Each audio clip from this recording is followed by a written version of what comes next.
أما الآن أعزائي الحضور يشرفنا أن ندعو النجم العالمي الفائز بجائزة جرامي، ناشط العمل الخيري ورائد أعمال ومؤسس لايتنج أفريكا وكونفيدنس فاونديشن وأيكوين، وصاحب الأثر الكبير على حياة الملايين من الناس. And now, ladies and gentlemen, we are very proud. I think a lot of you have been waiting for this. We would like to invite on stage a Grammy award-winning artist. He's a philanthropist. He's an entrepreneur with projects such as Lighting Africa, the Confidence Foundation, and Akon. He is constantly bringing and making positive change and impact the lives of millions of people. رحبوا معي بالفنان Akon. Ladies and gentlemen, please join me in welcoming Akon.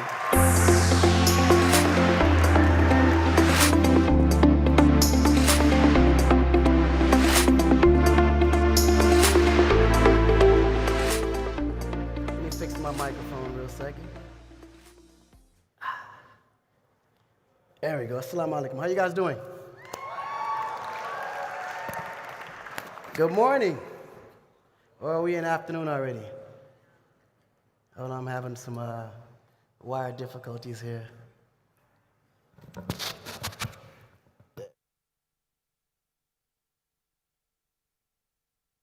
right, there we go. Testing, 1, 2, testing, testing.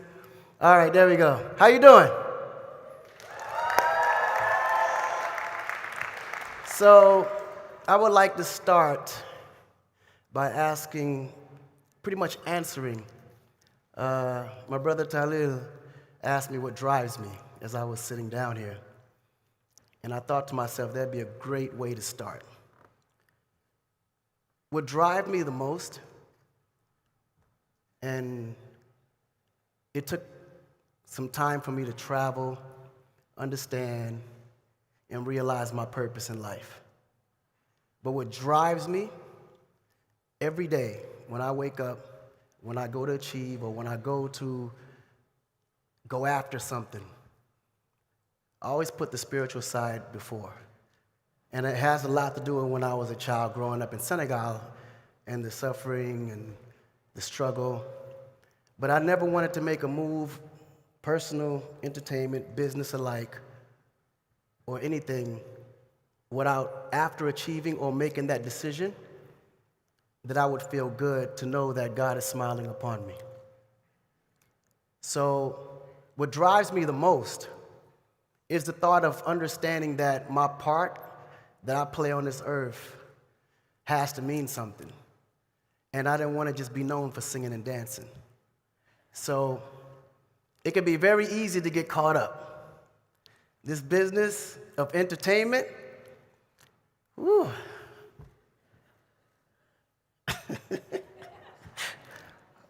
I don't have to say much. You know what comes with it.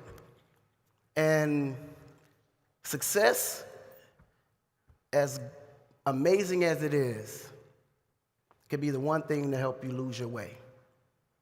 And fortune, that's abundance that constantly comes, can be even easier to assist you in losing your way.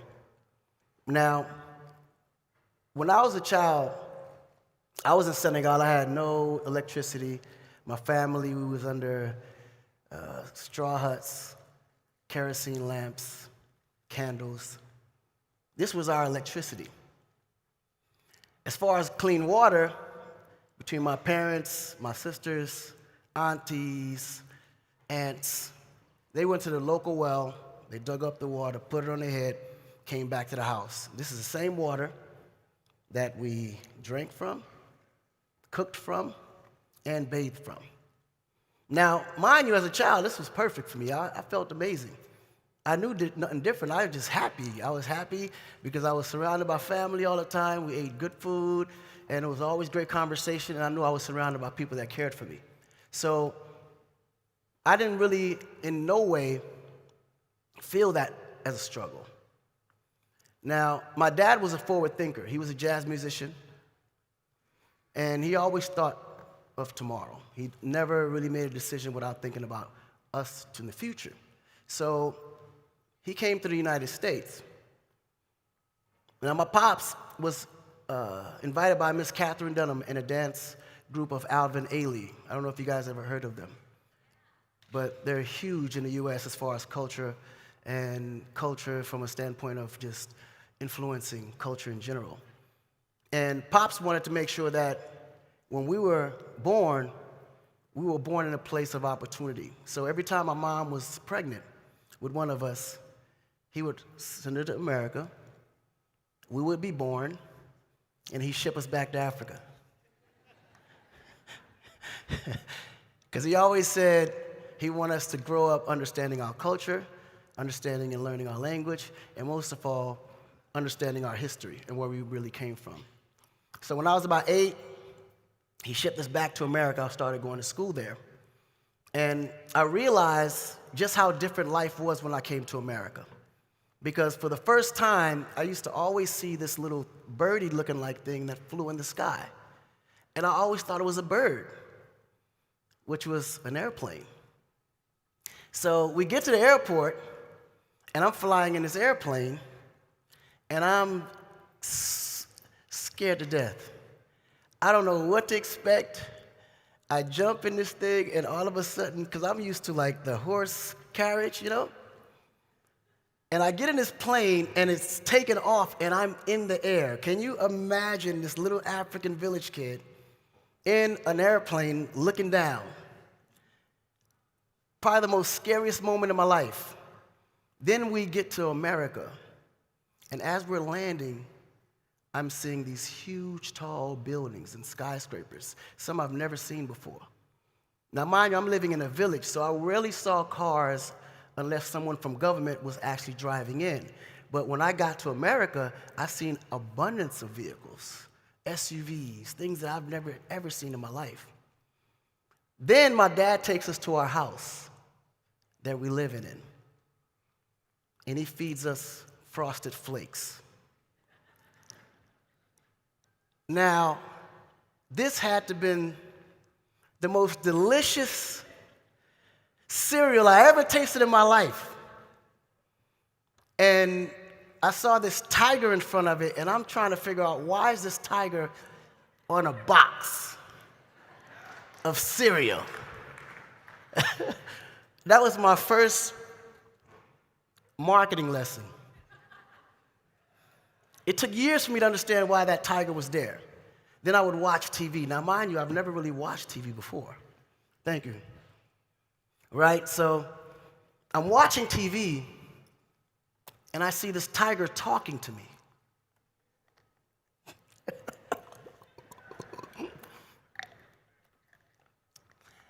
And I'm like, tigers can talk? Already, I'm seeing my second lesson of marketing. And this blew me away because I'd never seen animation of anything, so everything was new to me. So mind you, I'm coming to a place where there's nothing but straight different culture. So I have a huge culture shock, and I'm now going to school. I rarely speak English. I'm this very dark kid with very nappy hair and don't speak English. And I'm meeting all these younger kids who look down on Africans, because at that time, in America, the racial thing was very, very rough. So African Americans were already having a hard time. So you can only imagine an African.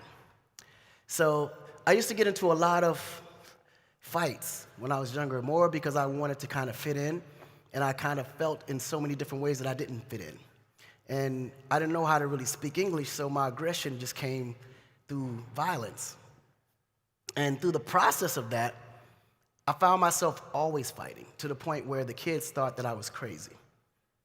So whenever there was a new kid that came into the school, they would always utilize him as a token of, you could say, laughter, and would be like, that kid is crazy, and I would dare you to say something to him or about him, because they knew that I would just lash out and just get really crazy. So that being a token of my personality, it also attracted a certain audience or a certain crowd per se. At the time that I didn't really quite understand, but I got accepted by all the so-called cool kids, which were the ghetto kids at the time, who were good in sports and was always fighting. So I was taught a specific way of thinking, which became later to be known as hustling. So now the hustle I caught from being in that audience, in that crowd, in that environment. And I started to realize that these kids were people I can kind of relate to because they were poor as well. And they lived in the projects. And the projects are buildings, per se, that the government subsidized for people that doesn't make much money, and they lived on welfare and things of that nature. So I was always in that area, and I found myself very comfortable in that area because it reminded me of how I used to live back home in Africa. Surrounded by friends, family, we play hide and go seek, all the fun stuff. But then in the process of that, there were always ways of how they survived. And they always found ways to do it out of nothing. So while these kids were hustling and creating their own jobs, I'm soaking all of that in. But then I would go back home to the suburbs with family, because Pops had a good job at that time, and Pops used to always think that I would be the black sheep of the family because I was the one that always went the other way. While my brother Muhammad was in schools making straight A's, I'm skipping school, making money. So that was the balance. So it became to the point where I started creating my own job in school. In my locker room, I had a locker that was full of candy, potato chips, to the point I started graduating and started getting more information. Then I started getting test questions and books. So I started selling candy, test questions, books, and later information.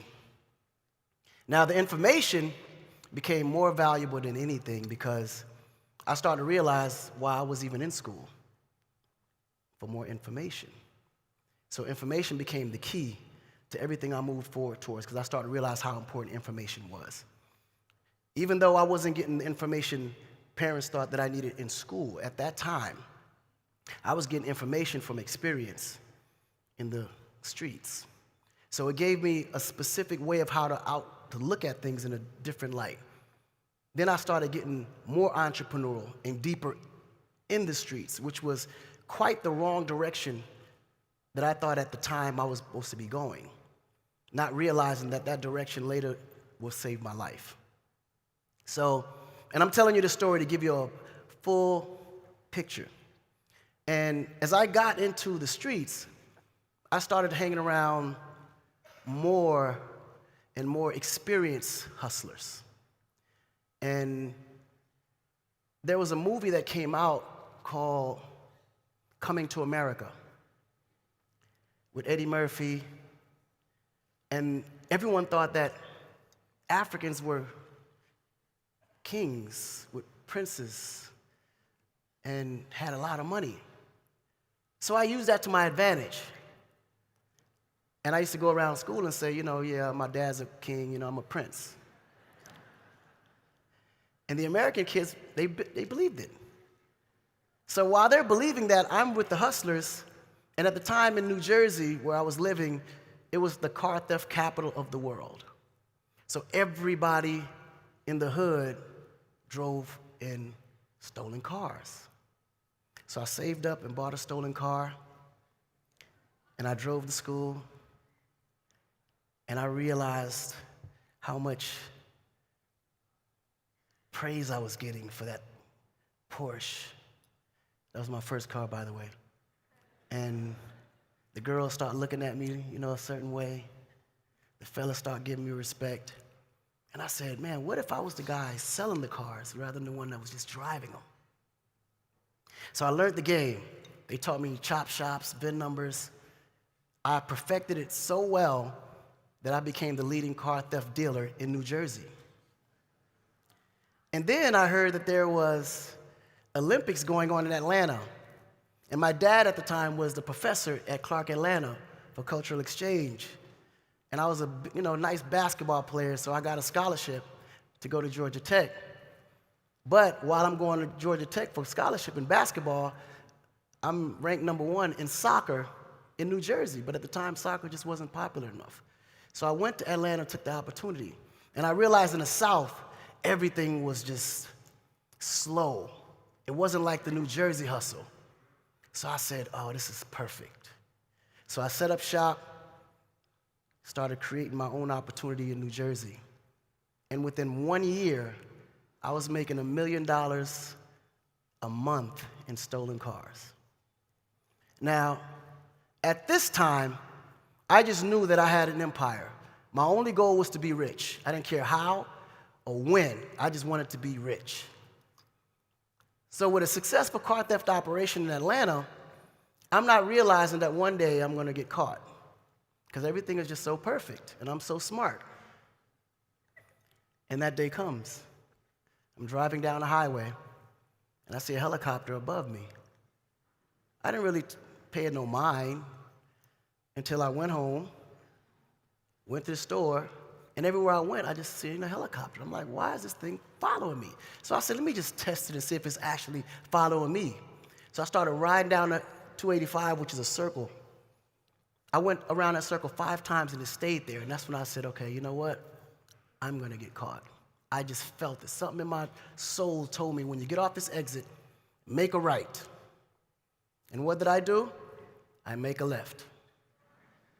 And as soon as I made the left, they came from everywhere. Get on the ground, get on the floor. And I'm like, okay. And I get locked up. So now I'm in county jail in DeKalb County in Atlanta. Now, mind you, before I got locked up, I can tell you now because everything's good. But before I got locked up, I always had this habit. Because I was into illegal business, so I couldn't really tell people what I was doing or what I was going through in my life, so I used to just write about them. I'll write songs about what was going on in my life, and, so that was my way of kind of venting and kind of coping with what I was dealing with. But in the process of having a successful business, you always have to have that one piece that justifies how you made your money. So I invested in recording studios all throughout Atlanta, because at that time, the business of music was booming in Atlanta, and it was really growing really fast, with not enough musical facilities there. So all my street money went into recording studios. And I would just go in late night, write about what I'm going through, whatever I'm dealing with. And then that habit followed me in jail. And I ended up writing about being locked up. And that song changed my life. Because while I was in jail, I had an older guy who was a bunkie. That's what we call them, bunkies. His name was Booney Lowe. He was actually being transferred through Atlanta to go to death row. And we were cellmates. And he said to me, he said, do you even know why you in here? I said, yeah, I just want to be rich. He said, all right, then once you're rich, then what? I said, I'm going to ball out. He said, what does that mean? I said, well, fancy cars, big house, a lot of girls. And he said, okay, that sounds good. So how you going to plan to achieve that? I said, well, I couldn't answer that. He said, because you're looking at me right now, I'm about to go get a needle stuck in me. And I was thinking the same way you was thinking. And then I happened to have a pad in my lap. And he said, let me see that. I let him see it, and he's reading the lyrics to Locked Up, which is the song that I eventually put out. And he said, man, with all this talent and the success that you had in the street, if you put all that energy into your talent, it's no way you're not going to be successful. And I thought about that the whole night. And I woke up in the morning and I said, Booney, I think you're right. I'm going to start my own company. I'm going to call it Convict Music. He said, that's the dumbest name I ever heard in my life. He said, why the hell would you want to call it Convict? I said, Booney, honestly, I want to call it that because it's here that you woke me up. So every time a song comes on, I want to put jail bars at the top of it to remind me of where I don't want to be and also to remind me that it was a conversation with you that changed my life. And he was like, you know what, young blood? Go ahead and do that. Right? And so it started. I finally get out, and I say to myself, where do I start? And then it hit me. I got a lot of favors. Because at the time when I had all these recording studios, a lot of artists would use my recording studios for free. Because I didn't charge anybody. I wanted it to stay busy because I had to justify this money at the time. So the studio had to constantly be busy, and studios at the time was a cash business. So everyone that worked in the studio remembered that I gave them that studio for free. So I started calling all the people that use the studio. And I said, listen, I'm gonna put out this record, and I need some features on this record, and I'm gonna need your help. I'm gonna send you the song and let me know what you think of it. And literally, I sent about 100-something songs to 100-something artists. And we put out Locked Up, and Locked Up became so big that I didn't have time to kind of think about what I wanted to do next. So we just kept putting out more records, more records, more records. And if you notice, at one point in my career, it was no way you could put on the radio without hearing me or someone else's song with me featured on it. A lot of those people, and I shouldn't be snitching, but use my studio.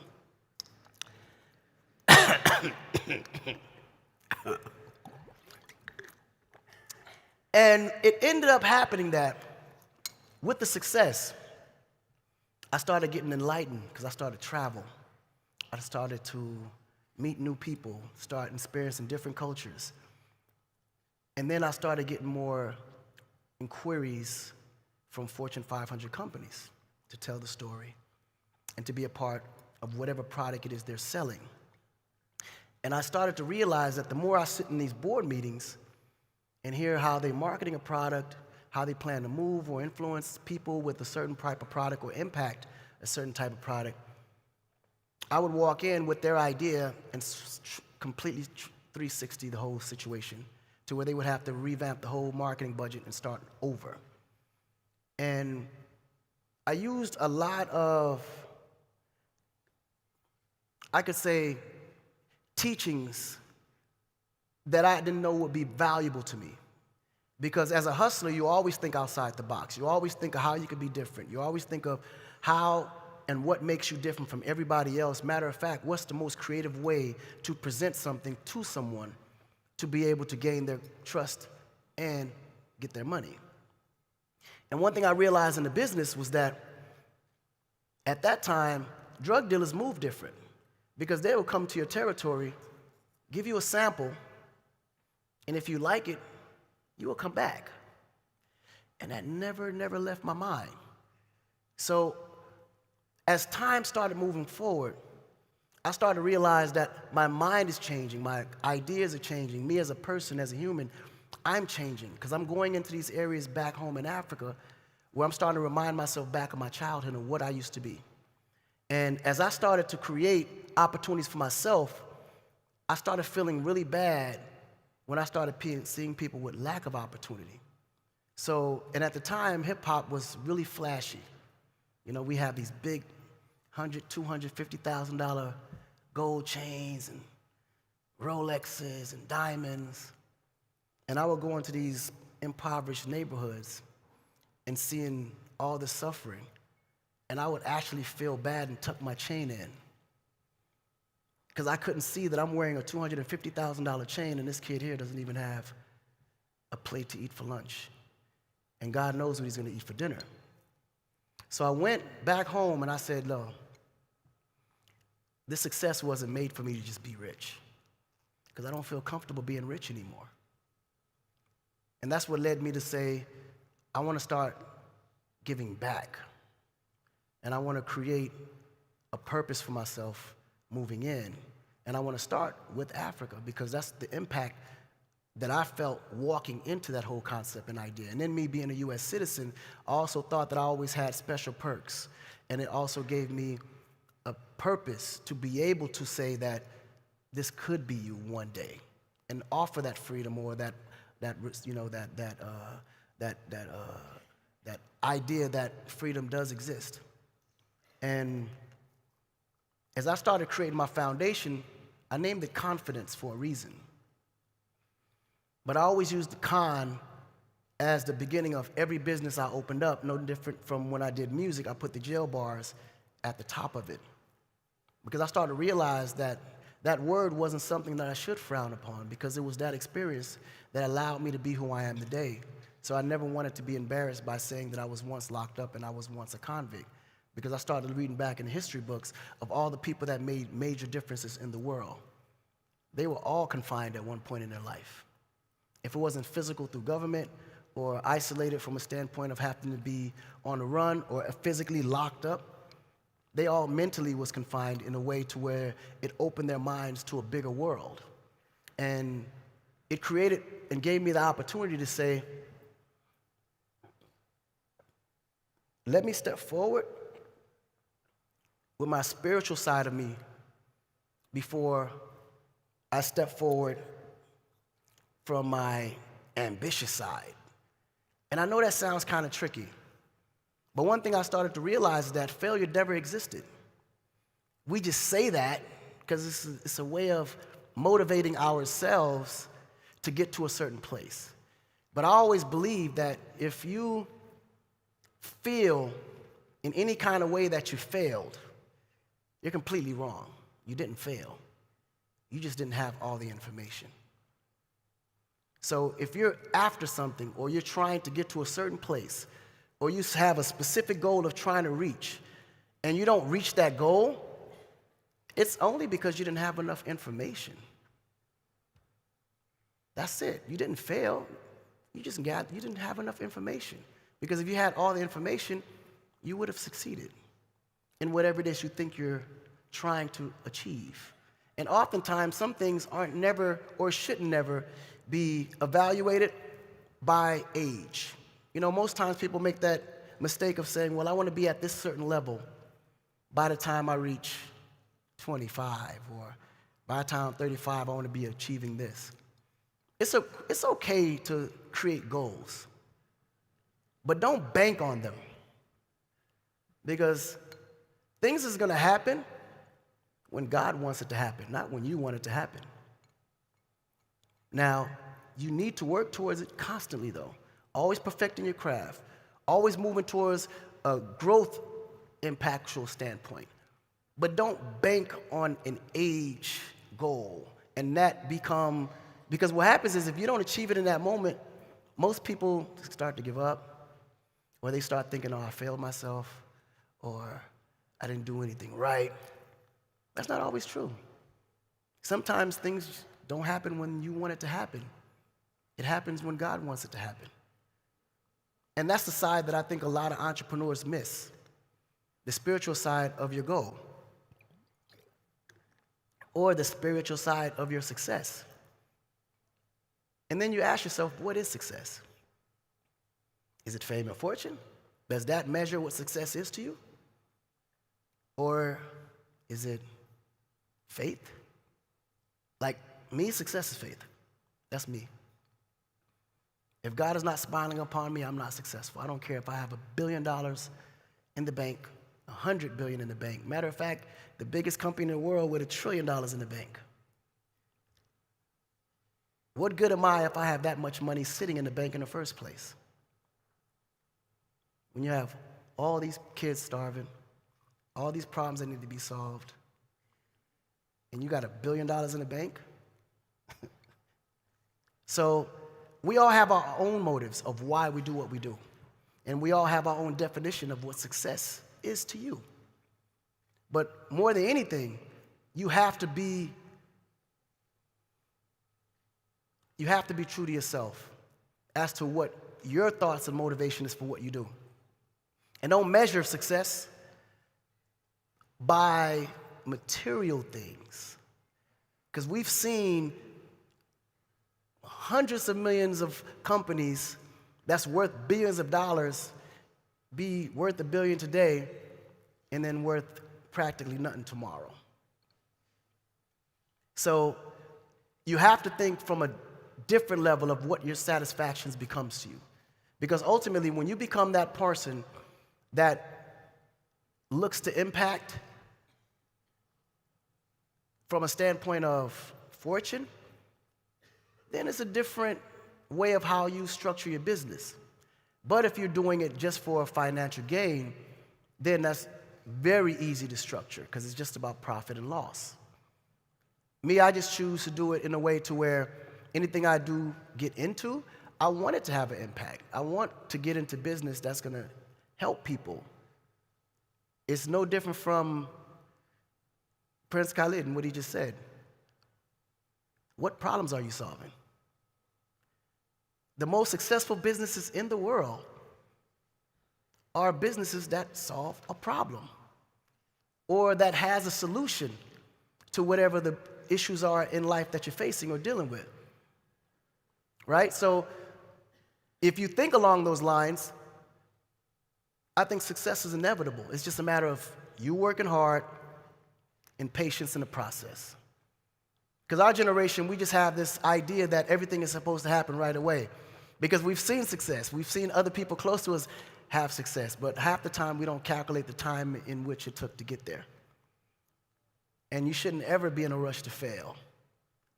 Take your time with everything. Just be patient. Patience is literally the key to success. The hardest part for us is the wait. Because a lot of us never survive that wait. Most of us break down during that wait. That wait is serious because we're impatient. And when you're doing something that's never been done before, patience is even more required because it's never been done before. There's going to be a million mistakes made in the process.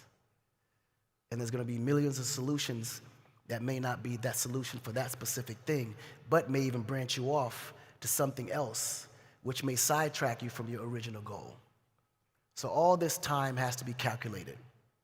And then as you're identifying partners and people that you think can help you get to that next stage, the hardest part is finding partners that believe in what you believe in, or someone that you align with that understands what your goal is. Because it's hard to finance someone else's dream if you're in business. Because the whole purpose of business is to double, triple your return. But if you put yourself in a position where you find a piece of your dream in someone else's, it makes it easier to invest. And the biggest problem I used to run into starting was finding money. Financing is always the biggest problem or the biggest challenge in everybody's business, especially startups. And you never really know where that startup is going to go. Because Prince Khalid is right, that 80-20 rule is real. It's dead real. But the question is, how much are you willing to lose? I don't believe in losses. I always believe in gains, because no matter how many times you do good, you're going to always be rewarded. So now, every investment, to me, it's charity. Now, that may be a very naive way of putting it when you're speaking about business. But that's me putting my spiritual side, again, up front. Because I just don't believe in having that much sitting away when I know I can apply it to changing somebody's life. Now, I may not make $1 million off of that transaction, but I know I get a few good credits towards paradise. I'm cool with that. So,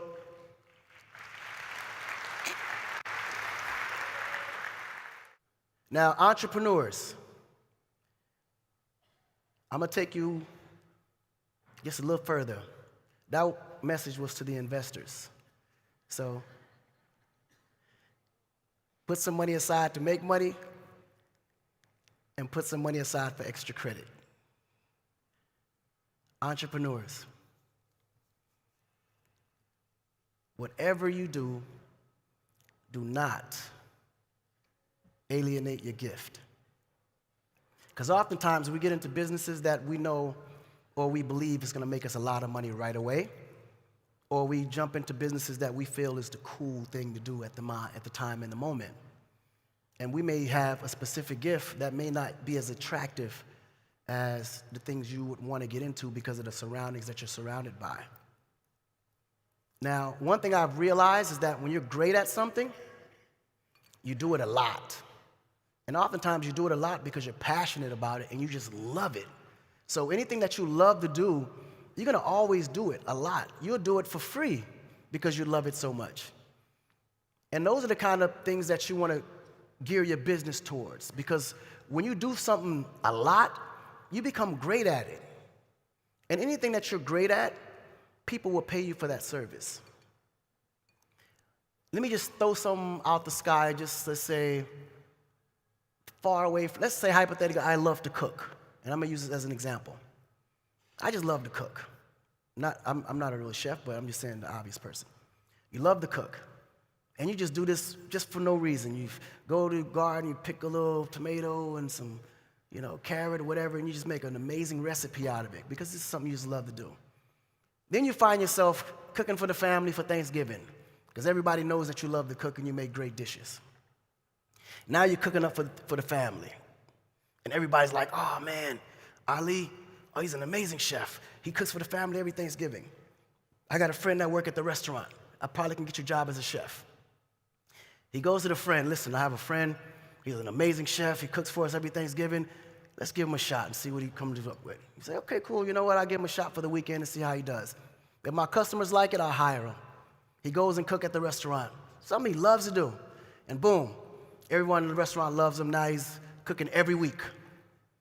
So now every week this guy brings in a crowd because he just loves to cook. And everybody loves his cooking. Now the restaurant is excited. So now he gets to the point where he actually is cooking for the restaurant. And someone important walks in and eats and like, man, who's that chef? I like the way he seasons. He now knows that he's existing. And he wants to open up a new restaurant and needs a head chef. So he thinks of that guy that works every week at this deli, and he becomes now the head chef of the restaurant. He had no intentions of being a head chef of a restaurant when he was just cooking for Thanksgiving. So now he's a head chef of the restaurant. His name is in lights. All the major celebrities are coming to the restaurant because Chef Ali is there cooking, and he's amazing. You got to hear the curry goat. So now he's there. Corporations, Fortune 500s are now using the restaurant for sponsorship and gathering all these people. And they're like, man, this barbecue sauce is just amazing. We need to franchise this. So they go to Chef Ali. Ali, look, is it okay if we franchise your barbecue sauce? So popular in this restaurant, how can we make business? Now he has his own barbecue sauce, and they find distribution. It's in all the major grocery stores and Whole Foods and all these places. Now, mind you, this is a guy that just loves to cook. And as he's going, all these opportunities pop up. And from that, he becomes a product in the store to own his own grocery store. Then he starts buying out franchises, other Whole Foods and other Krogers and other Publixes and other Ralphs. So now he's this mogul with multiple grocery stores, multiple restaurants, all because he just loved to cook. That was just a simple example. And this can happen with any business or any passion or anything that you're just great at. So ultimately, if you just harness that gift that you have, because I always believe that God gave everyone a specific gift that will be their freedom and that will be their way out of whatever they're dealing with.